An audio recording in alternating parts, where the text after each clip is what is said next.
Buenos días. Damos comienzo al seminario de Historia de la Psicopatología. Para clínicos, la clase número 5 dedicada a la esquizofrenia. En este caso, vamos a hablar de las esquizofrenias de Bleuler, ¿verdad? Bueno, de cara a explicaros un poco qué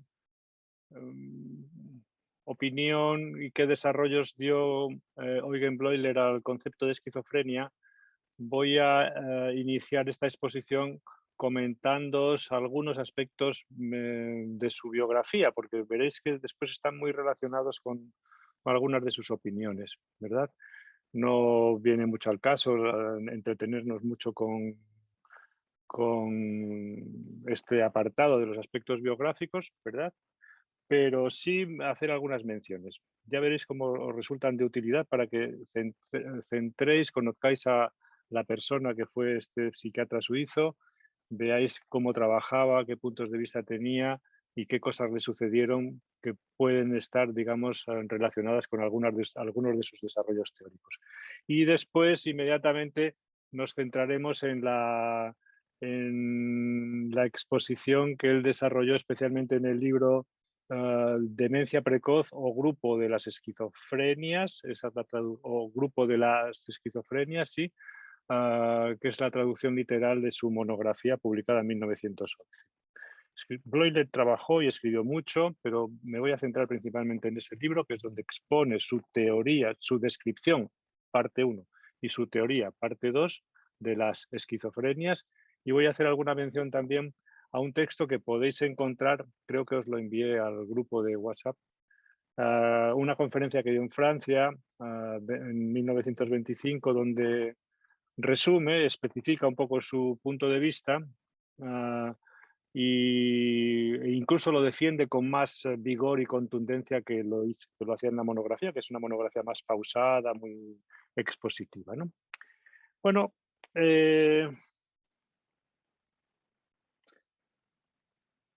este año se cumplen 165 años del nacimiento de Kraepelin y de Freud. El día pasado hablábamos de Kraepelin y os decía que era contemporáneo de Freud. Y el próximo año se cumplirán 165 años del nacimiento de Eugen Bleuler.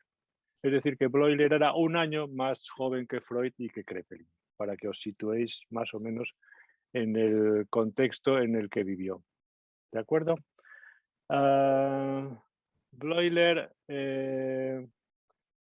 escribió dos grandes libros, uno sobre el de la demencia precoz, las esquizofrenias, y un tratado de psiquiatría que publicó algunos años después.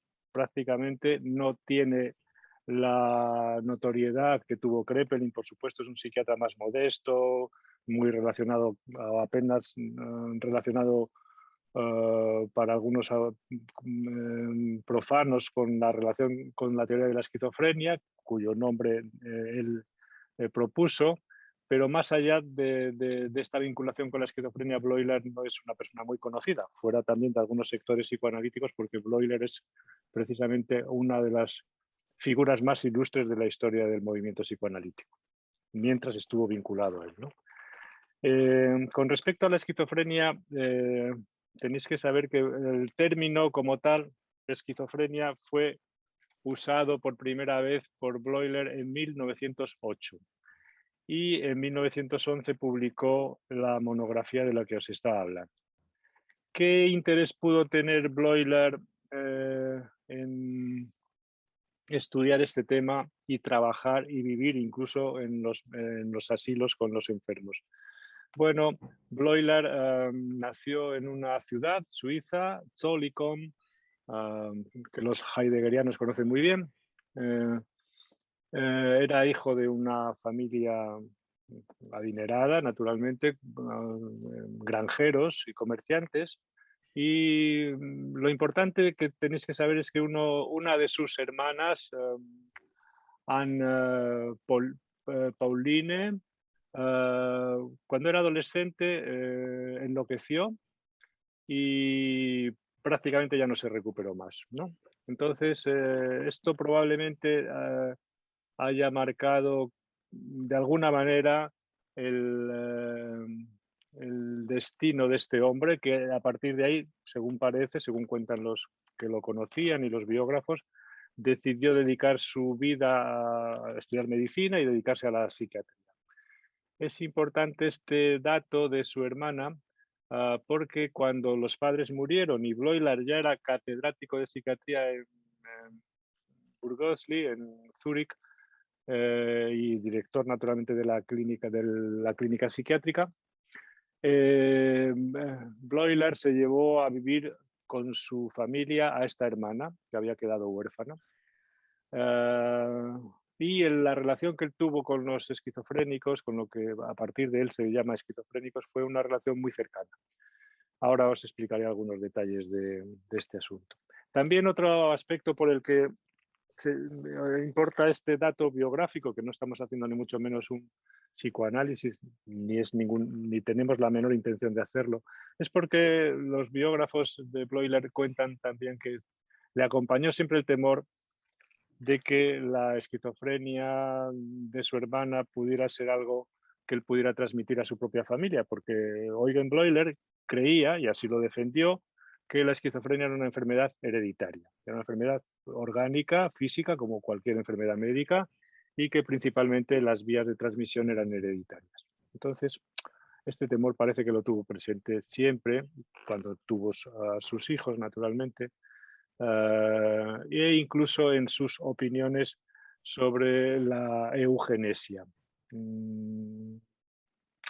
No es que Bleuler fuera un fanático de la eugenesia, más bien en Suiza y en Centro Europa, en aquella época, muchísimos médicos y muchísimos, en este caso, psiquiatras, eran partidarios de la eugenesia, es decir, de que no, los pacientes enfermos, esquizofrénicos, tarados, como decían por entonces, no se reprodujeran porque temían, digamos, que al reproducirse la enfermedad se transmitía y hubiera una progresiva degeneración a peor de la especie, ¿no? Debéis de saber que en Suiza, si no recuerdo mal, hasta 1970 la eugenesia estaba más o menos regulada. O sea, no estoy hablando de las prácticas raciales de Hitler, ni mucho menos. No, no, era Robert Gaup también. Es decir, había muchos psiquiatras, psicopatólogos famosos que eran partidarios de este tipo de no animar al menos a que se reprodujeran los enfermos, los locos, y menos, e incluso de tener un comité de expertos que pudieran determinar si valía la pena practicar algún tipo de intervención para que no se reprodujeran. Bueno, creo que todo esto, y Bleuler fue un defensor, digamos, tenaz de la eugenesia. Creo que todo esto tiene que ver con sus cuestiones también históricas, como nos le marcaron a él y nos han marcado a todos las nuestras. Bien, ¿qué destacaría yo de Eugen Bleuler como médico, como clínico? A mí lo que más me gusta de su historia y de lo que transmite como clínico es principalmente que él hizo una carrera brillante, naturalmente, estudió medicina, luego psiquiatría, luego visitó algunos países de Europa, estuvo por ejemplo en Francia, en París, conoció a Charcot, como había hecho poco antes Freud, había estado también con von Guden en el sur de Alemania, en fin, lo que hacían los médicos, que los especialistas de cualquier rama que se formaran muy bien y que provenían de familias que podían costearse ese tipo de formaciones. Inicialmente estuvo trabajando un tiempo muy breve en la clínica universitaria de Burgosli, que está situada en una colina en Zúrich, con Forel, que era el director por entonces de la clínica, a quien él sucedería después. Pero aceptó un trabajo en un asilo, por llamarlo de alguna manera, una especie de manicomio o de institución psiquiátrica en una de las islas del Rin, bastante perdidas, ¿no? En un lugar que se llamaba Rhein-Nau. Y allí se fue, ¿verdad? Con Rhein-Nau a dirigir una especie de establecimiento donde había muchos enfermos, y él se fue a vivir con ellos y vivió allí y hablaba con ellos, los conocía, trabajaba con ellos en las tareas, cuando estaba soltero, en las tareas agrícolas, etcétera, etcétera. Era un hombre que en cierta medida vivió para y vivió con los locos, con los esquizofrénicos en este caso, ¿no? Uno de sus hijos, Manfred Bleuler, también conocido por los estudiosos conocedores de la clínica alemana y suiza, que se dedicó a la psiquiatría y fue sucesor después de parte del trabajo de su padre. Escribió, voy a leeros dos pasajes de lo que él escribe en distintos lugares acerca de las costumbres que tenía su padre, del tipo de relación que establecía con los enfermos. Creo que merece la pena que lo conozcáis. Dice Manfred Bleuler en un escrito publicado en 1976, en un libro amplio que se llama Behandlung, el tratamiento, la curación de la psicosis. Dice, llevó consigo, cuando se fue a Rheinau, llevó a 8 jóvenes esquizofrénicos, perdón, llevó a 8 jóvenes esquizofrénicos del Burgosli al Rheinau, al hospital que fue él a dirigir, a este que estaba ahí perdido, ¿verdad? Y quiso lograr un tipo de cura con ellos en una estrecha comunicación, en una estrecha relación.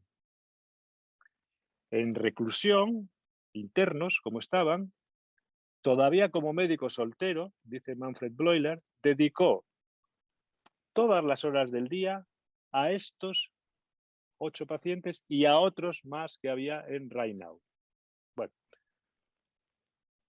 otra cita del propio Manfred Bleuler para que veáis un poco el perfil psicológico y profesional del padre. Vivía, dice en otro texto, en este caso sacado de una reedición del libro de la demencia precoz, del prólogo que escribió en 1988. Vivía continuamente con sus pacientes, a menudo trabajaba con ellos en el campo, entre otras cosas, y llenaba su tiempo libre con paseos, obras de teatro, bailes y otras actividades.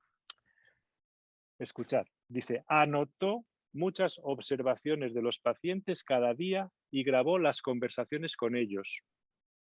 El número de hojas de apuntes que escribió se cuenta por decenas de miles.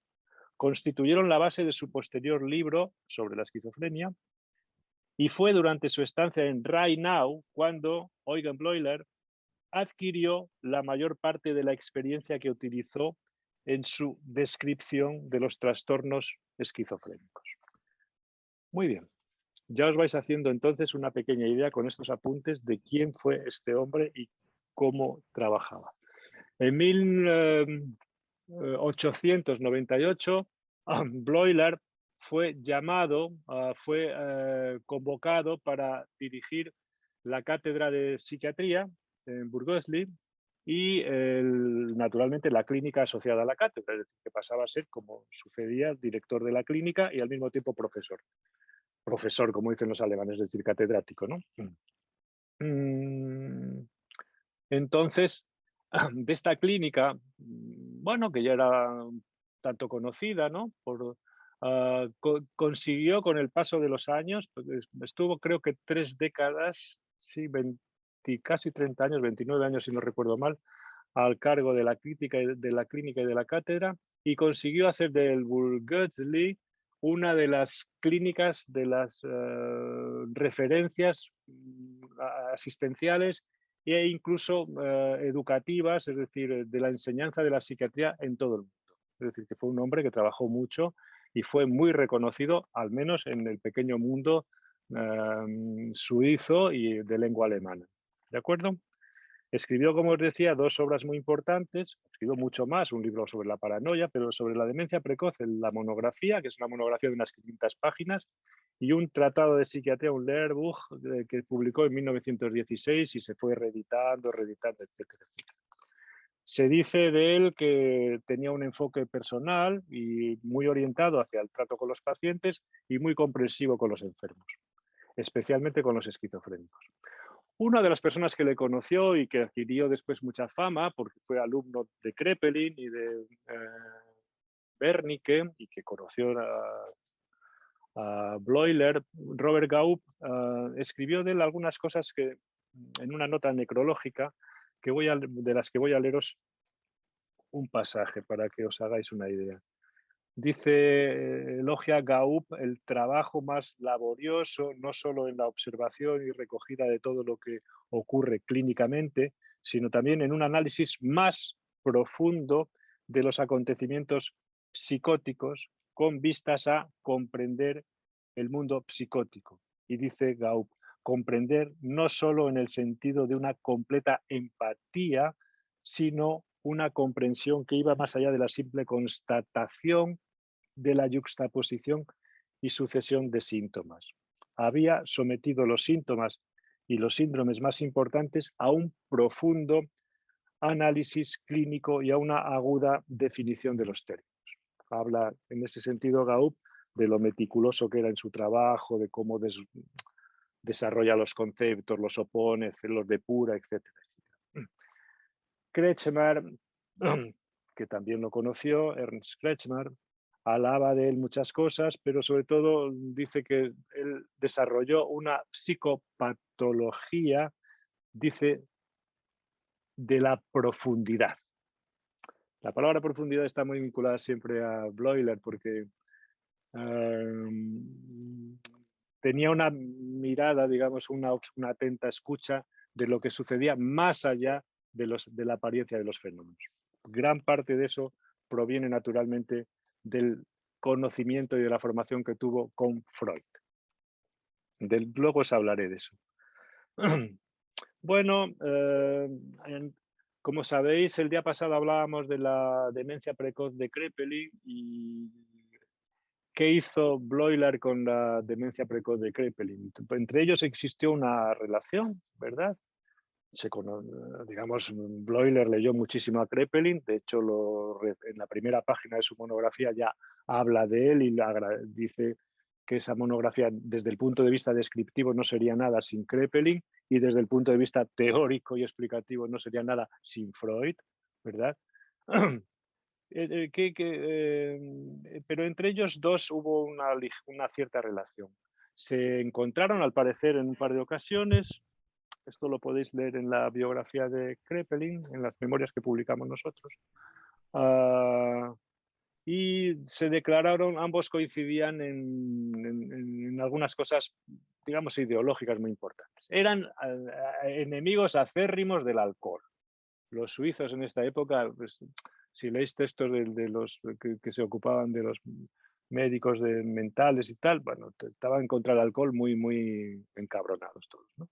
Entonces, Kraepelin y Bleuler eran declaradamente contrarios al alcohol, se declaraban abstinentes e incluso Bleuler estaba orgulloso de unas publicaciones que había hecho relativas al tratamiento del alcoholismo y él pensaba que eran las mejores que había escrito, ¿no? También coincidían probablemente en el interés por lo que Kraepelin llamaba la demencia precoz, es decir, la locura esquizofrénica, ¿no? Coincidían en el interés que tenían por esto. Pero diferían en cosas muy importantes, naturalmente, ¿no? Por ejemplo, en 1908 Bleuler propuso el término esquizofrenia, es decir, mente dividida, para sustituir el término de Kraepelin, demencia precoz. Porque, como él decía, ni era tal demencia ni era tan precoz, algo que ya os sonará a lo que habíamos sacado a colación el día pasado a propósito de algunas menciones que había hecho de Sersky y sobre todo de Philippe Saslan, dos autores que escribían en francés. Sersky era de origen ruso, pero que eran muy críticos en general los autores franceses con precisamente esta cuestión de que los pacientes, lo que Kraepelin llamaba demencia precoz no era ni demencia ni era tampoco prematuro ni precoz, ¿no?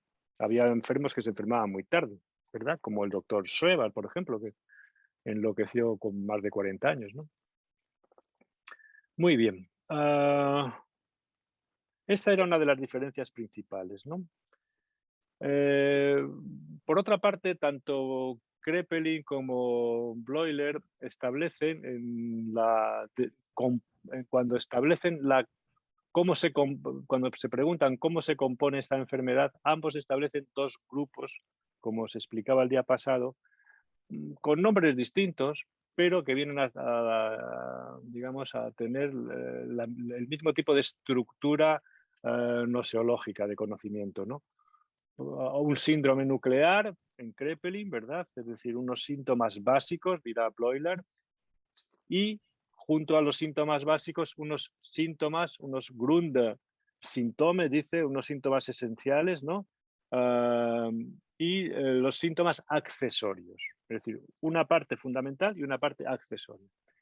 Bueno, aquí es donde cada uno, digamos, toma sus caminos y rehace, se puede decir así, su teoría de una manera distinta, porque lo que en Kraepelin, ahora vais a entender un poco unas diferencias fundamentales, lo que en Kraepelin tenía de esencial, por decirlo así, el deterioro, la degradación de las facultades mentales, la Verblendung, el debilitamiento mental, ¿no? En Bloiler esto no es así, sino que él lo que destaca como esencial, como nuclear, como fundamental, es la Spaltung, es decir, un tipo de forma de funcionamiento mental que indica que la mente está fracturada, fragmentada, rota, dividida, etc.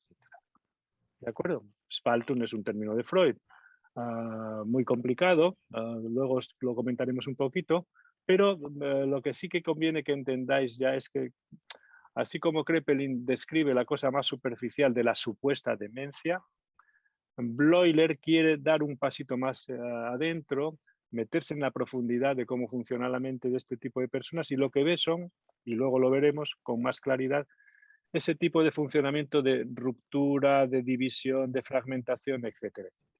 ¿De acuerdo? Es otra mirada sobre los mismos hechos, ¿no?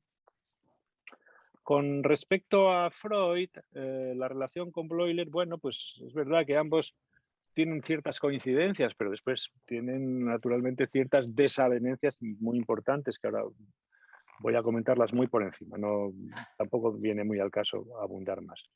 Ellos Freud era neurólogo y por tanto proviene del mundo de la neuropatología y de la neurofisiología, y Bloiler tenía un gusto especial también y una formación muy importante en neuropatología. Es decir, los dos provienen de ese tronco del estudio más material, neuropatológico, y derivan ambos, sobre todo Freud, hacia la psicopatología, pero ya no una psicopatología asentada en el sistema nervioso, sino una psicopatología asentada, se puede decir así, en la subjetividad. Bloiler sigue manteniendo un pie en el sistema nervioso, en el funcionamiento del organismo, y de ahí deriva los síntomas primarios, etcétera, etcétera, de la enfermedad. ¿De acuerdo? Hay diferencias muy importantes entre uno y otro.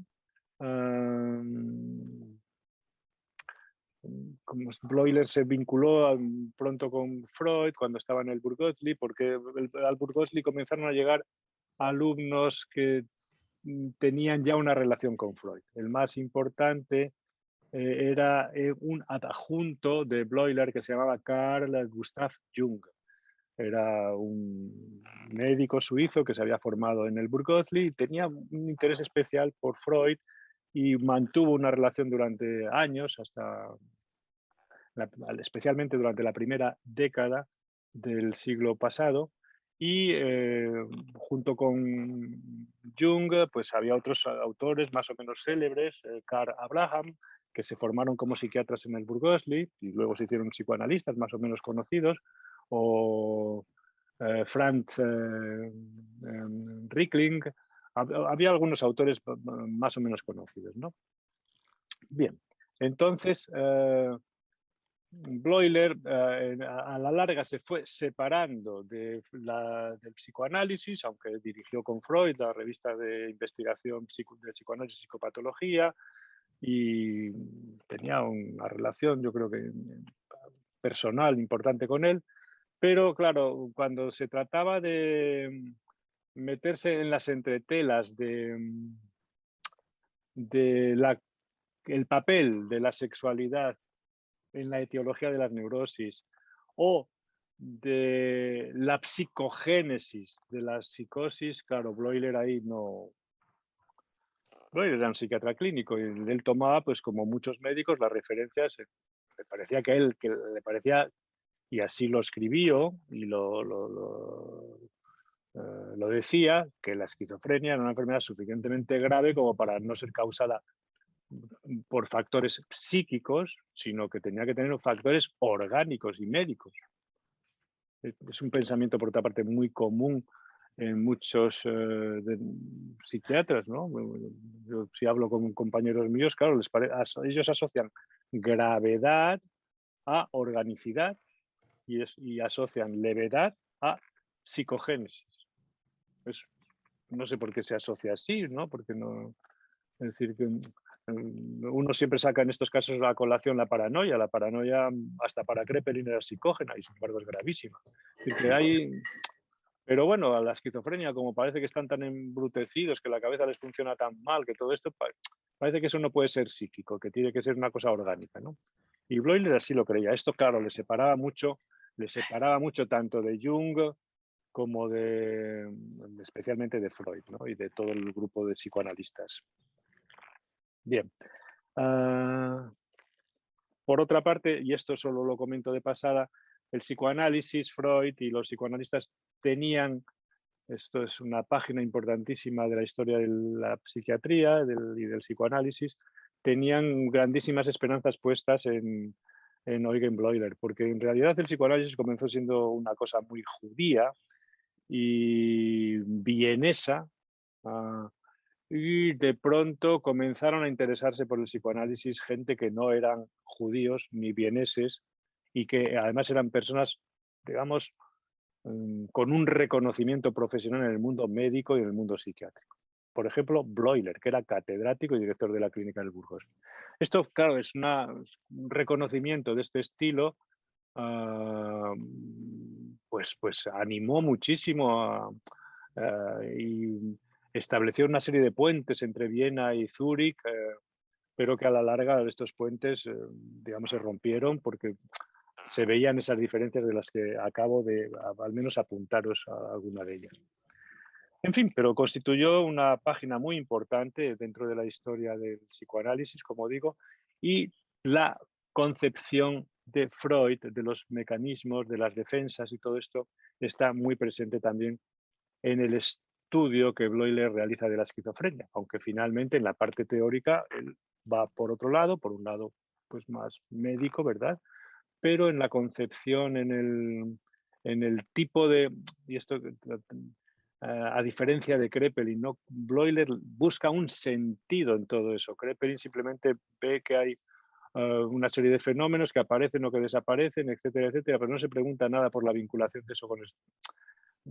Sí se lo pregunta, pero no le da tanta importancia. En Bleuler está más en este otro mundo de ver para qué sirven las cosas, qué función cumplen, qué sentido tienen. Bueno, son la actitud de Bleuler crítica hacia el psicoanálisis y su negativa a convertirse en psicoanalista, ¿verdad? Tuvieron esa repercusión de al final hacer una especie de ruptura, aunque Bleuler admiraba mucho a Freud, yo creo que eso está claro. Freud tenía una actitud un poco más reservada con Bleuler en cuanto a estas diferencias, ¿no? Bleuler pensaba como un psiquiatra clínico, es decir, tenía una forma multifactorial o pluridimensional de pensar, echando mano de todo lo que tenía a su cargo, los test de las asociaciones de palabras, la psicología de no sé qué, la neuroanatomía, todo este tipo. Echaba mano de todo lo que tenía a su alcance, ¿no? Partía, se puede decir así, del sujeto y a partir de ahí iba abriendo el abanico, ¿no? Bueno, son maneras distintas. Bleuler no dudó en afirmar que la etiología de una psicosis tan grave como la esquizofrenia era hereditaria. No podía estar de acuerdo con una psicogénesis pura. Este es el punto de ruptura.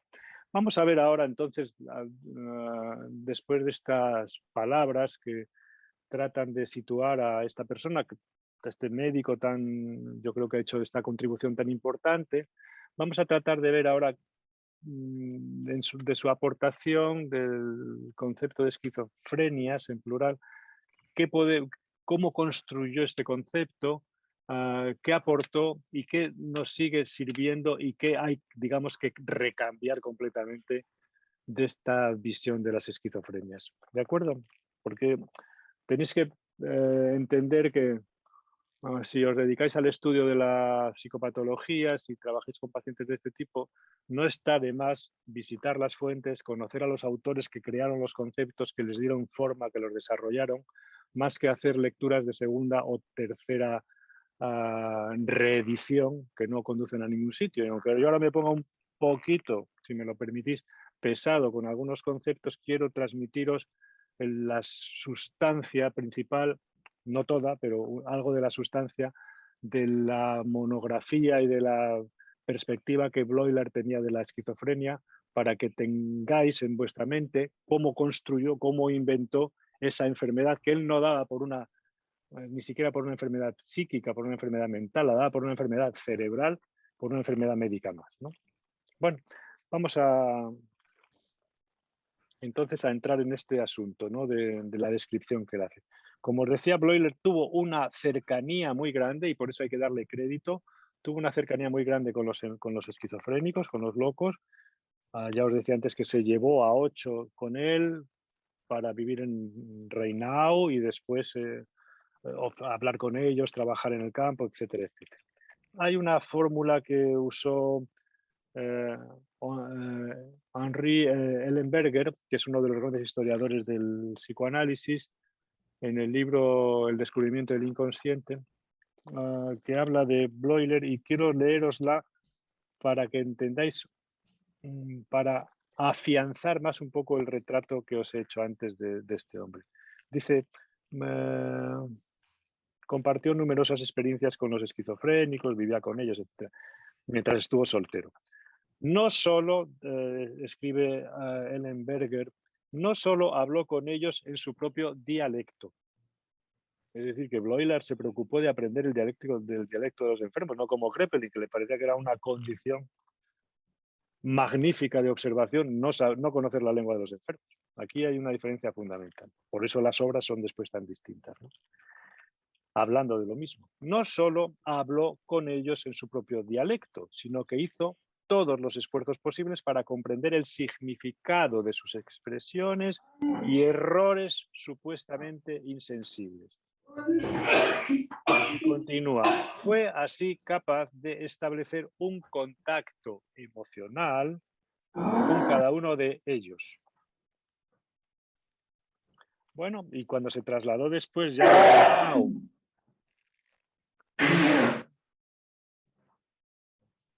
alguien se está muriendo por ahí, que tose mucho.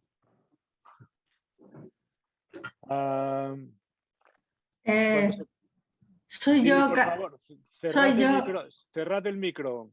No, soy yo, Carmen, quien está. Carmen, cierra por favor, Mari Carmen, cierra Sí, por favor cierra el micrófono, gracias. Gracias a ti, perdona, gracias a ti. Es que como estoy con cascos, Bueno, cuando después se trasladó a, como decía, a Burgos-Lee, pues allí se encontró naturalmente con gente muy bien formada, y él siguió un camino de investigación y desarrolló un camino de investigación que venía, en Alemania se estaba estudiando mucho, Theodor Ziehen, Franz Rickling y otra serie de autores. Fijaros cómo llegaron a toda esta cuestión de las relaciones del lenguaje con la locura. Ellos llegaban a través de lo que se llamaban los estudios de las asociaciones de palabras. Nosotros ahora todo esto de lo que voy a haceros simplemente mención, diríamos las relaciones del lenguaje y la locura, ¿no? Pero ellos, para ver qué tipo de relación guardaba el lenguaje con la locura, usaban test, es decir, estudios de asociaciones de palabras que se podían medir, etcétera, etcétera. Jung, la tesis doctoral que escribió sobre una paciente, su tesis doctoral está llena de estos estudios. Entonces, Bloiler animó, se puede decir así, a sus alumnos a que hicieran ese tipo de estudios de los test de asociaciones de palabras para ver qué funcionaba, qué tipo de alteraciones se observaban en los pacientes afectados de esquizofrenia, ¿verdad? Es una manera de... a ver, esto tenéis que entenderlo. Los test de asociación indican, se puede decir así, qué tipo de alteraciones puede tener una persona esquizofrénica. ¿Qué tipo de alteraciones puede tener? No es tanto como pensar, como sugiere Saslan en el libro de la locura discordante, en el libro de la semiología, cuando dice, a ver si va a ser no que la psicosis sea, no que la psicosis como enfermedad o como locura que es, tenga una expresión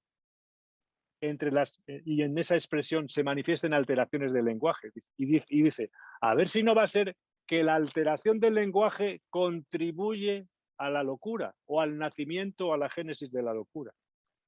Esto ya es otro mundo, ¿eh? Bueno, Bloiler lo estudia más bien en el sentido que, primero que os decía, cómo el lenguaje se trastorna o se altera en la locura. Hay locura y cómo el lenguaje se ve, digamos, alterado. Bueno, pues a esto se dedicaban, como digo, algunos de los alumnos de Bloiler, y Freud haría una contribución notable que estudiaremos en este curso cuando comenzó a hablar en la esquizofrenia del lenguaje de órgano y del dicho esquizofrénico. Veréis cómo alguien que tuvo muy poca experiencia con esquizofrénicos captó muy bien qué tipo de relación con el lenguaje tienen los esquizofrénicos. Esa literalidad, ¿no?, tan llamativa, ¿no? Bueno. Bloiler, como os decía, ocupó la cátedra del Burgosli, donde estaba Jung, etcétera, etcétera. Fijaros, esto también debéis de saberlo, ¿eh? En esa época, estamos a principios del siglo XIX. Hay que ponerse en esa época y no juzgar con nuestros ojos todo aquello. Hay un libro de Jung que se llama Recuerdos, tiene tres palabras, ahora no lo recuerdo, es el libro de memorias de Jung, ¿no? En ese libro él explica algo verdaderamente conmocionante que nos sorprende todavía. Dice, en la época, dice, que yo me hice psiquiatra, dice, la psiquiatría no sabía nada de la locura. Dice, entonces no se sabía nada. Dice, incluso la psiquiatría permanecía al margen de las ciudades, dice, como los antiguos lazaretos de los infectados, y los médicos vivían allí con ellos, alejados de la ciudad, ni siquiera en la periferia de las ciudades. Es decir, que era como una rama de la medicina que no tenía ningún prestigio profesional y que incluso a los enfermos se los llevaba todavía fuera de las ciudades, ¿no? Y que en cuanto al conocimiento, Jung lo dice con palabras, no tengo aquí el libro en estos momentos, pero era más lo que se ignoraba que lo que se sabía. Y no se sabía nada. Entonces, en ese contexto es donde ellos tratan, digamos, de hacer todo este tipo de elaboraciones, ¿no?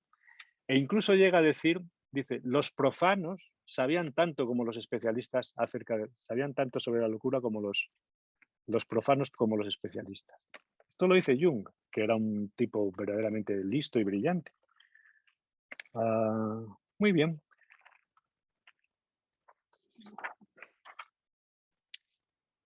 Vamos a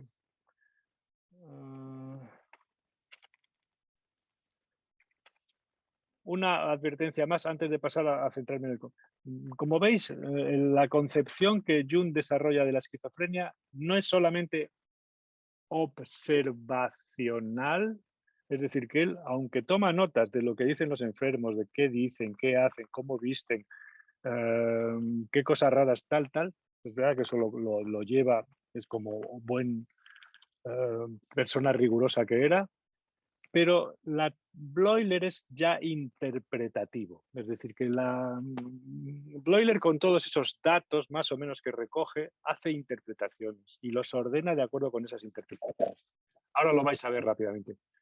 Kraepelin también es interpretativo, porque naturalmente lo lleva todo a su terreno, pero procura más pararse en lo que él observa y lo que no observa como que no existiera, ¿no? En Bloiler hay una mirada más, en ese sentido sacamos la palabra que antes decía, más de profundidad, de saber que detrás de lo que se nos aparece, detrás de los fenómenos, hay, digamos, un tipo de vida o de algo que hay que tratar de indagar. Bueno, a ver, una definición de esquizofrenia sacada del libro de Bloiler. Dice, es un grupo de psicosis cuyo curso es a veces crónico y a veces está marcado por ataques intermitentes y que puede detenerse o retroceder en cualquier etapa, pero que no permite una completa restitutio ad integrum. Es decir, que no permite una reversión total, ¿no? La enfermedad se caracteriza por un tipo específico de alteración del pensamiento, de los sentimientos, de la relación con el mundo exterior, que en ninguna otra enfermedad se manifiestan de esta manera. Es decir, que la alteración de la relación, del pensamiento, de los sentimientos y de la relación con el mundo exterior es particular en la esquizofrenia, aunque se puede ver en otras muchas enfermedades, sean orgánicas como las demencias u otro tipo de patologías psíquicas, ¿no? Es decir, que tenemos los dos elementos clásicos de la psicopatología, el lenguaje, es decir, lo que él llama el pensamiento, y la afectividad, lo que él llama los sentimientos, ¿no? Y después la relación con el otro, con los otros, ¿no? Es decir, cómo el vínculo con los otros. Todo esto está muy afectado en las esquizofrenias, ¿no? Bueno, como veis, la definición es un poco inespecífica en cuanto que puede haber esquizofrenias crónicas, otras, digamos, intermitentes, en fin, todo este tipo de cosas, ¿no? Es decir, ante una definición así, ¿verdad? Se pueden meter a muchísimos, por decir así, enfermos o locos o esquizofrénicos ahí dentro, ¿no? El problema mayor de Bloiler, lo veremos en las conclusiones, es que dentro de su definición se pueden meter más enfermos que Kraepelin, muchos más que Kraepelin había podido meter en la demencia precoz.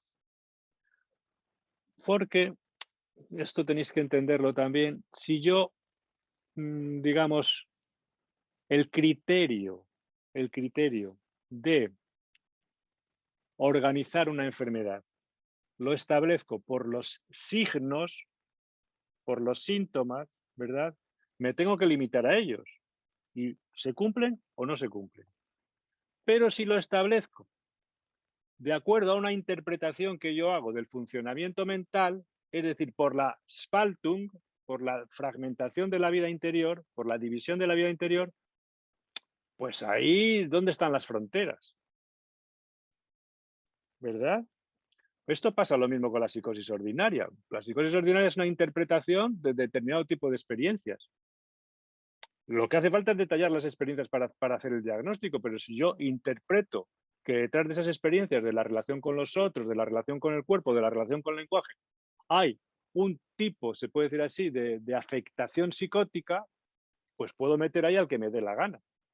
Y este es el problema que tuvo Bloiler después, en cuanto a que, además de los pacientes que Kraepelin llamaba hebefrénicos, catatónicos y dementes paranoides, es decir, los clásicos de la esquizofrenia, él añadió un grupo que llamaba los esquizofrénicos simples, donde solo tenían que manifestar los síntomas nucleares, esenciales, fundamentales de la esquizofrenia, que son muy difíciles de captar fenomenológicamente, ya lo veréis, y además añadió al grupo mayor de enfermos esquizofrénicos que los metió a todos dentro de la esquizofrenia latente, que no sé qué es indiagnosticable, porque no hay, él no dio los criterios que dio o las indicaciones que dio son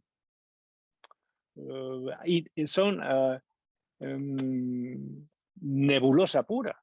Suelen llegar tarde a los sitios, dice. Es el mayor grupo de enfermos, dice, la calle está llena de este tipo de sujetos. Dice, la mayoría de ellos están en la calle, no están en el hospital. ¿Qué quiere decir eso? Que con ese criterio se puede diagnosticar de esquizofrénico al que uno le dé la gana. Porque es verdad que en el fondo puede haber un tipo de funcionamiento esquizofrénico. por esa especie de deseslabonamiento de las funciones psíquicas. Pero claro, ahí entramos ya en una especie de ah, magma, de nebulosa demasiado etérea para, digamos, referir una enfermedad tan grave. Esto irlo pensando, o sea que las enfermedades se construyen, las nuestras se construyen, se crean, se inventan. Si yo tomo criterios fenomenológicos, tengo que remitirme a ellos. ¿Delira o no delira? ¿Alucina o no alucina? ¿Tiene trastornos del pensamiento o no los tiene? Bueno, pero si digo que eso depende de la forclusión o de la spaltum, puedo meter ahí lo que me dé la gana. Entonces, hay que andar con mucho ojo con esto. Los diagnósticos son diagnósticos clínicos y uno tiene que diagnosticar en función de experiencias subjetivas. Los fenomenólogos de los fenómenos, pero nosotros de experiencias subjetivas. Con lo cual las tenemos que tener presentes. No podemos decir, la todo. Entonces, a ver, y este es un poco el error, a mi manera de ver, en el que incurrió Bloiler, que generalizó demasiado este grupo de las esquizofrenias y después, claro, ese diagnóstico se pudo usar muy en contra de muchos pacientes al ser diagnosticados simplemente de esquizofrenia porque parece que tienen funcionamiento mental deseslabonado. Bueno, esto es que es muy... Hay que andar con mucho cuidado con eso, ¿no? Bueno, fijaros si es así que Henriet, cuando era muy joven, Henriet y Paul Guiraud, que eran dos psiquiatras franceses brillantes, los dos contemporáneos de Lacan, dijeron algo que después yo he leído algo parecido, una formulación muy parecida en Jacques Alain Miller, cuando dijo, tened cuidado con andar todos diagnosticando psicosis ordinaria, hombre. A ver si esto va a ser una especie de reserva de perezosos y de gente poco estudiosa. Pues Henriet y Paul Guiraud dijeron, con respecto a la esquizofrenia de Bloiler, nuestro temor es que las mentes demasiado prudentes o demasiado hábiles, en presencia de casos dudosos, se refugien en la esquizofrenia, como ocurría en otro tiempo con la degeneración. Tengo dudas, esquizofrenia, como se puede meter ahí cualquier cosa. Sucede lo mismo ahora con el trastorno bipolar. Gente que está un poco... El trastorno bipolar en la infancia. ¿Cómo ves a un niño que está hipertímico, hipomaníaco, incluso maníaco o muy deprimido? Que no? Pues es que eso es muy difícil. Pero claro, el criterio que se inventaron para hablar del trastorno bipolar infantil fue las rabietas y el encabronamiento. Si un niño se encabrona más de la cuenta, está irritado, está encabronado y tal, eso es un signo casi patognomónico de trastorno bipolar. Pero hombre, ¿a dónde vamos a parar? Entonces, hay que andar con mucho cuidado con estas cosas, ¿no? Bueno, entonces veo yo, por eso os decía que la descripción que hace Bloiler de la esquizofrenia, con toda la circunspección que tiene para distinguir las grandes formas, se le va por el lado, se puede decir así, de llevar la Spaltung a todos los terrenos. Entonces ahí, en psicoanálisis llevamos la Spaltung naturalmente a todos los terrenos, pero no hablamos de que todos los sujetos divididos están locos. Al contrario, la Spaltung es algo consustancial al ser. Pero no decimos que que todo el mundo está loco, al contrario, los que están locos, aparte de la Spaltung, tienen otras cosas, o hay otros mecanismos más específicos, porque Freud usa ese término, pero cuando habla de la psicosis usa Perversung, algo ya muy específico de la locura, ¿de acuerdo? Bueno, vamos al término Spaltung, que quiere decir literalmente escisión. Había sido ya utilizado por Freud en publicaciones de las primeras, por ejemplo, sobre la histeria, Bewusstseinsspaltung, la escisión de la conciencia, para decirlo en términos traducidos, ¿no? Para él no se trata tanto de un término, el Spaltung no es un término que nombra un mecanismo estructural específico de la psicosis, como podría ser Verwerfung, o de la neurosis, como podría ser lo que él llama Verdrängung, la represión, sino que es un concepto para Freud descriptivo. A mí me parece que es un Spaltung, cuando Freud lo usa, es más bien descriptivo y está destinado a resaltar la división intrapsíquica que afecta a todo sujeto. Fijaros que Freud lleva la parte de la Spaltung a todo el sujeto y Bloiler la coge únicamente para los esquizofrénicos. La doctrina de la división subjetiva se desarrolla a lo largo de toda su metapsicología, la de Freud, en los apartados tópico, el inconsciente, preconsciente y consciente, yo, ello y superyo, dinámico, el conflicto psíquico y el económico, el empuje pulsional, ¿no? Y al final de su obra, en los estudios sobre fetichismo y psicosis, utilizó la expresión Ich-Spaltung, la escisión del yo, pero tampoco hizo de él un mecanismo estructural propio de la psicosis o de la perversión, bueno, para el que incluso eligió otro término, Verleugnung, que es una especie de denegación, ¿no?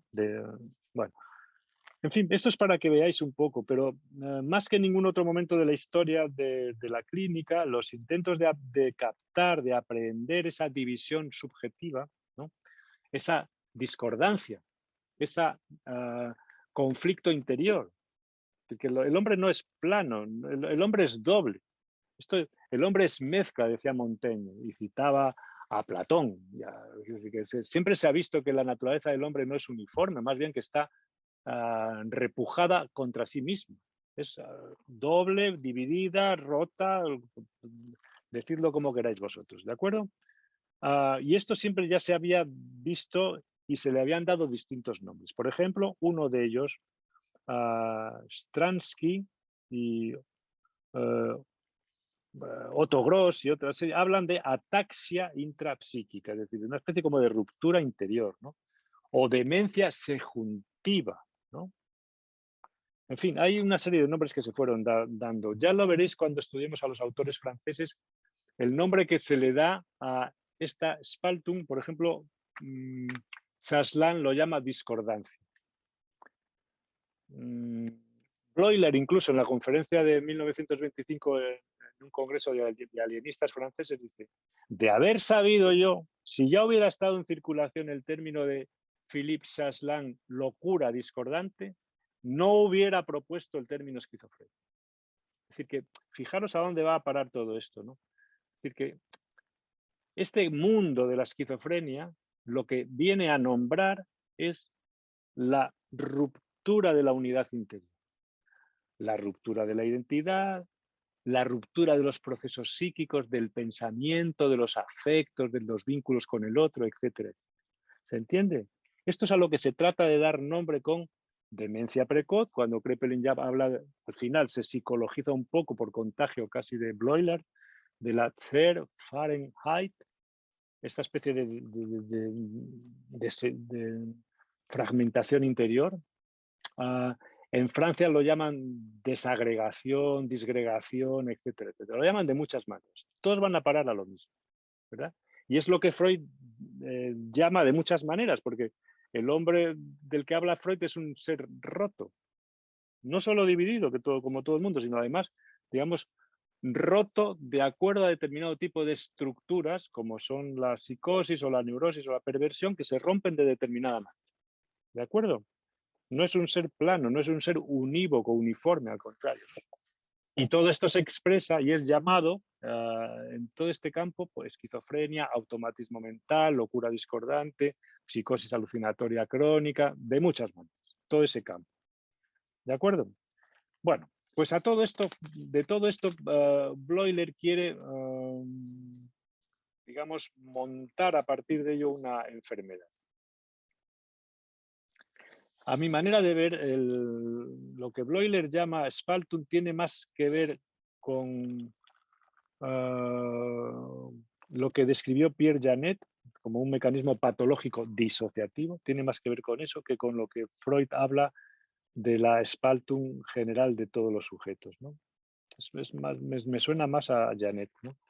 La vaga concepción bloileriana de la Spaltung, ¿no?, facilitó los argumentos contrarios a la esquizofrenia elaborados por los clínicos franceses. Unos tendieron en el sentido de la disgregación de la personalidad, empleándola para comprender las locuras discordantes.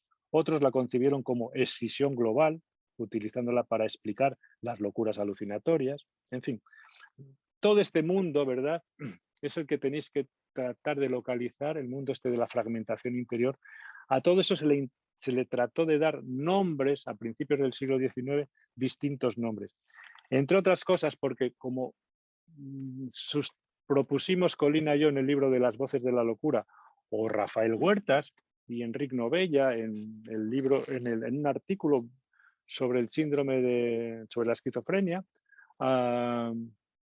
probablemente porque todo esto sea la enfermedad de la modernidad y antes no se hubiera presentado de esa manera nunca. Es decir, que las enfermedades, el patos del hombre se pueden manifestar de muchas maneras, pero en el sentido de esta fragmentación, esto parece que es una cosa muy nueva y entonces empezaron a aparecer los locos alucinados, que eso sí que muestra con toda la claridad del mundo la ruptura completa entre un sujeto, digamos, que sujeto del enunciado, ¿verdad? Yo hablo y yo soy el que dice lo que estoy diciendo. Y ahí se fragmenta. Yo soy habla. Otro dice, en realidad, lo que yo estoy diciendo. Esto sí que es una fragmentación total. Hoy he tenido un paciente, que no sé si lo he visto con Rodrigo, joder, que por fin ha tenido una alucinación. 30 años solo con un ruido infernal. Ya te has hecho humano otra vez. Tuve un fragmento de alucinación hace un tiempo y yo ya... Pero rápidamente le ha dado un sentido un poco delirante. Nunca había delirado nada el hombre tampoco. Bueno, por eso estaba más tranquilo. Bueno, otro punto que quería comentaros, ¿verdad? Es... a lo mejor tengo que dejar el caso aquí para pasar a la supervisión, porque tenemos a Marina Morales que tendrá unas ganas de hablar como... Bueno, voy a deciros solo esto y el próximo día pasamos a analizar, luego os explico el programa que tenemos para estudiar esto.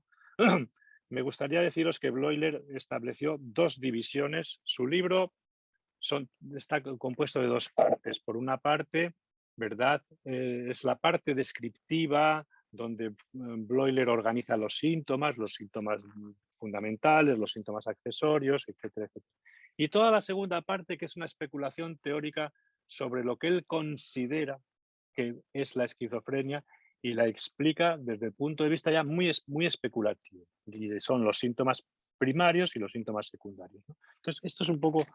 Es decir, que él establece estas dos divisiones. Yo con lo primario y lo secundario, con todo esto no me voy a meter, la parte especulativa la dejo, ¿verdad? Me voy a centrar solamente en la parte descriptiva, ¿no? Entonces vamos a ver que para Bloiler hay unos síntomas fundamentales que naturalmente están presentes en todos los casos y en todos los periodos de la enfermedad. Así lo dice Bloiler. Y después hay unos síntomas accesorios que, como su nombre indica, no son ni exclusivos de la esquizofrenia y además pueden faltar en algunas personas y en algunos de los periodos o incluso en su totalidad. Pero en el caso de manifestarse, pueden determinar de manera clara el cuadro clínico. Y decís vosotros, joder, pero esto qué complicado es, ¿no? Claro, es que es complicado, porque los síntomas accesorios, pues si yo os digo, ¿cómo reconocéis vosotros una esquizofrenia? Pues me decís, pues porque oye voces, porque delira, pues esos son síntomas accesorios. Ya empezamos ya... Y sin embargo, los síntomas fundamentales, ¿verdad? Lo que para Bloiler es lo fundamental, es lo que sucede dentro. Todo lo que está alrededor de esa Spaltung. Pero el problema que tenemos es cómo tocar y palpar todo eso. Y ahora, simplemente con esto pongo punto final hoy, ya lo veremos el próximo día. Son los síntomas de las asociaciones de palabras, de los trastornos del pensamiento, es decir, de los trastornos del lenguaje, punto 1. Punto 2, los trastornos, digamos, los síntomas fundamentales relacionados con las alteraciones emocionales, dice Bloiler, es decir, de los afectos, es decir, de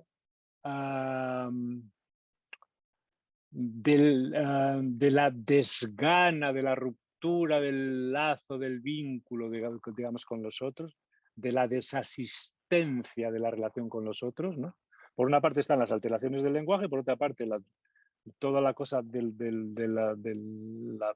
las alteraciones afectivas es la sequedad, la pobreza, la pérdida, todo esto, ¿no? El solipsismo, ¿no? En tercer lugar, el lenguaje, o sea, el pensamiento, los afectos, las relaciones con el mundo, ¿no? Que para Bloiler es fundamental también. Y finalmente,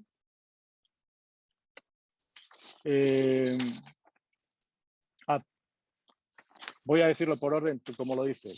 En primer lugar, los trastornos de las asociaciones, los trastornos de la afectividad, la ambivalencia, en tercer lugar, que es el término que usa Freud, y finalmente el autismo. O sea, con 4A solucionáis todo el asunto.